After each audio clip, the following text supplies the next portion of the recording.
Hi అండి, అందరికీ నమస్కారం. ఈరోజు ఇక్కడ మనం అన్నవరం సత్యదేవుని పూర్తి కథ కోసం తెలుసుకుందాం. తెలుసుకోబోయే ముందు మన కుండలహరి ఛానల్ని లైక్ చేయండి, షేర్ చేయండి, సబ్స్క్రైబ్ చేయండి, అలాగే కామెంట్ కూడా చేయండి. పూర్వం ఒకసారి నారద మహర్షి కైలాసంలో ఉన్న పరమశివుడి దగ్గరికి వెళ్ళి, కలియుగంలో మనుషులు కలి ప్రభావం వల్ల చాలా ఇబ్బంది పడుతారు కాబట్టి వాళ్ళని రక్షించడం కోసం ఏదైనా దారి ఉంటుందా అని అడుగుతాడు. దానికి శివుడు కలియుగంలో బ్రహ్మ, విష్ణువు, మహేశ్వరులు ముగ్గురు ఒకే కొండ మీద కొలువై ఉంటారు. ఆ క్షేత్రానికి వచ్చి పూజించిన అందరికీ వాళ్ళు అడిగిన కోరికలను తీర్చి వాళ్ళని కలి నుంచి రక్షిస్తాను అని చెప్తారు. ఇది జరిగిన కొంతకాలానికి విష్ణు భక్తులైన వీరపర్వతరాజు ఇంకా అతని భార్య మీనాక్షి చిరకాలం నిలిచిపోయేటటువంటి కొడుకులు కావాలని విష్ణుమూర్తికి ప్రార్థిస్తారు. దానితో విష్ణుమూర్తి ప్రత్యక్షమై వాళ్ళకి ఇద్దరు కొడుకులను ప్రసాదిస్తారు. వాళ్ళే భద్రుడు ఇంకా రత్నాకరుడు.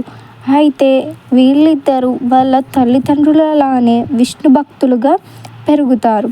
ఒకరోజు భద్రుడు విష్ణుమూర్తికి కఠోరంగా తపస్సు చేయడం మొదలు పెడతాడు.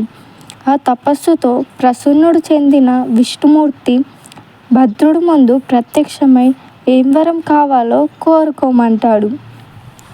అప్పుడు భద్రుడు, నేను చిరకాలం నిలిచిపోయి మీరు ఎప్పుడు నాతోనే ఉండి పూజలు అందుకోవాలి అనే వరాన్ని కోరుకుంటాడు. అప్పుడు విష్ణుమూర్తి, నువ్వు భద్రగిరి అనే పర్వతం కింద మారిపోతావు. నేను నీ కొండపైన వెలిసి చిరకాలం పూజలు అందుకుంటాను అనే వరాన్ని ప్రసాదించి వెళ్ళిపోతాడు. అలా భద్రుడు భద్రగిరి కింద మారి విష్ణుమూర్తి శ్రీరాముడి రూపంలో భద్రగిరి మీద కొలువై ఉండి పూజలు అందుకుంటాడు. తన అన్నయ్యని చూసిన రత్నాకరుడు కూడా విష్ణుమూర్తికి తపస్సు చేయడం మొదలు పెడతాడు. అప్పుడు విష్ణుమూర్తి రత్నాకరుడు ముందు ప్రత్యక్షమై, నువ్వు రత్నగిరి అనే ఒక కొండ కింద మారిపోతావు. బ్రహ్మ, విష్ణువు, మహేశ్వరులు ముగ్గురు కూడా నీ కొండ మీద కొలువై ఉండి పూజలు అందుకుంటారు. నువ్వు కలియుగంలో ఒక ప్రసిద్ధమైన క్షేత్రం కింద వర్ధిల్లుతావు అనే వరాన్ని ప్రసాదించి వెళ్ళిపోతాడు. అలా కలియుగం మొదలయ్యి చాలా కాలం గడిచిపోయింది. భద్రగిరి మీద రాముడు పూజలు అందుకుంటాడు. కానీ రత్నగిరి ఎక్కడుందో కూడా ఎవ్వరికీ తెలియదు. అలా 19వ శతాబ్దం పిఠాపురం దగ్గర కొమరగిరి అనే ఒక ఊరిలో గ్రామదేవత కింద నేరెళ్ళమ్మ అమ్మవారు ఉండేవారు. ఒకరోజు గ్రామస్తులతో అందరి ముందు నేరెళ్ళమ్మవారు అమ్మవారు విగ్రహ రూపంలో మాట్లాడుతూ, ఇంకా ఇక్కడ నేను ఉండను, రత్నాలు ఉండే కొండ దగ్గరకు నేను వెళ్తాను అని చెప్పి ఆ విగ్రహం నుంచి గజ్జెల శబ్దం వస్తూ అమ్మవారు అక్కడి నుంచి వెళ్ళిపోయారు. అలా చాలా కాలం గడిచిపోయింది. అది 1891వ సంవత్సరం. గోదావరి జిల్లాలో గోర్స్ల ఇంకా కెర్లంపూడి ప్రదేశాలు. రాజా ఏనుకంటి రామనారాయణ గారు అనే జమీందారు పాలించేవాడు. అతనికి ఒకరోజు రాత్రి కలలోకి స్వామివారు ప్రత్యక్షమై, నా పేరు శ్రీ వీర వెంకట సత్యనారాయణ స్వామి, నేను రత్నగిరి అనే కొండపైన కొలువై ఉన్నాను కాబట్టి నా విగ్రహాన్ని బయటకి తీసి దాన్ని ప్రతిష్ఠించి ఒక ఆలయాన్ని నిర్మించు అని చెప్తారు. మరుసటి రోజు ఇతను ఈ విచిత్రమైన కళ గురించి హీలింగి ప్రకాష్ రావు అనే ఒక పండితుడిని అడుగుదామని వెళ్తాడు. కానీ ఇతను బయలుదేరేలోపే హీలింగి ప్రకాష్ రావు ఇతని ఆస్థానానికి వచ్చేసి ఉంటారు. దానితో ఆశ్చర్యపోయిన జమీందారు అతనికి ఒక విచిత్రమైన కళ వచ్చిందని చెప్తారు. అప్పుడు హీలింగి ప్రకాష్ రావు కూడా నాకు ఒక విచిత్రమైన కల వచ్చింది అని చెప్పి వాళ్ళిద్దరికి వచ్చిన కల గురించి మాట్లాడి చూస్తే ఆశ్చర్యంగా ఇద్దరికి ఒకే రోజు ఒకే రాత్రి ఒకే కల వచ్చింది. దానితో ఎలా అయినా సరే ఆ సత్యనారాయణ స్వామి విగ్రహాన్ని వెతకాలి అని నిర్ణయించుకుంటారు. కలలో వచ్చినటువంటిగా ఆ రత్నగిరి అనే కొండ ఎక్కడ ఉందో తెలుసుకోవడం మొదలు పెడతారు. కానీ రత్నగిరి అనే కొండ ఎక్కడుందో ఎవ్వరికీ తెలియదు. దానితో కొంతమంది పండితులను పిలిపించి ఈ రత్నగిరి అనే కొండ ఎక్కడుందో వెతకాలి అని చెప్పడంతో వాళ్ళు చాలా కాలం క్రితం జరిపిన ఆ నేరెళ్ళమ్మ దేవత కథ చెప్పి నేరెళ్ళమ్మ రత్నాలు ఉండే కొండ దగ్గరకు వెళ్ళిపోతాను అని చెప్పారు. అదే రత్నగిరి అయి ఉంటుంది కాబట్టి నేరెళ్ళమ్మని వెతుకుతే మనకి రత్నగిరి దొరుకుతుందని చెప్పారు.